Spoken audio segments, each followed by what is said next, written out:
Hey everyone, welcome back to my YouTube channel Shru's Vlog. And yes, today's topic is, do you really know about your skin type? Because from the very beginning of my channel, everyone is asking me, some of my friends comes to me and ask, Shruti, let me know about my skin type. And I was like, bro, wait, it is not that easy that I had seen your face and tell you that this type of skin you have. So yes, you should have to perform a simple test on your face or your skin in order to know your skin type. I will suggest use your face for this one.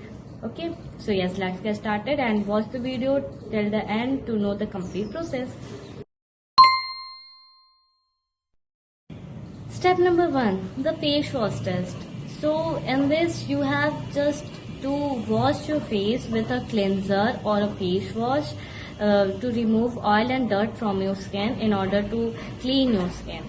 And after that you just have to take a towel to dry it off, and then don't apply any cream, sunscreen or moisturizer, anything on your face, and wait about for 1 hour.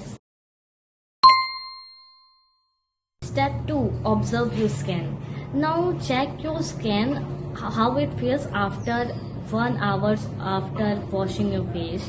So if your skin feels tight and flaky, it's congratulations, you have dry skin. So if your skin shines only on the T point, which is your forehead, your cheeks and your nose, then that is a combination skin. If your whole face feels shiny and greasy, that is a oily skin. If your skin feels not greasy, not too dry, not too oily, then congrats, you have a normal skin.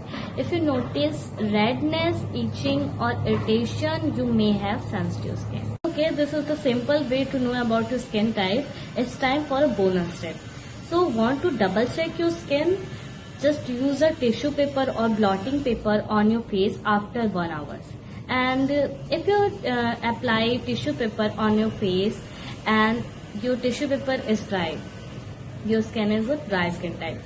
And if your tissue paper got oily on T-zone, T-zone means your forehead area, your nose area and your cheeks area, then welcome, you have combination skin. And if your tissue paper got oily on all of your face, that it is your oily skin. And that's it, easy, right? And now you will know your skin type, and also you will know about which type of product you should use and which type of product you should avoid. So this is very simple, and I think everyone should know their skin type. Nothing matters that you are a boy or you are a girl. Everyone have to self-care and take care of their skin for themselves. Let me tell in the comment section that what is your skin type, and also and don't forget to like, share and subscribe my channel. So yes, let's meet in next video. Thank you. Bye bye.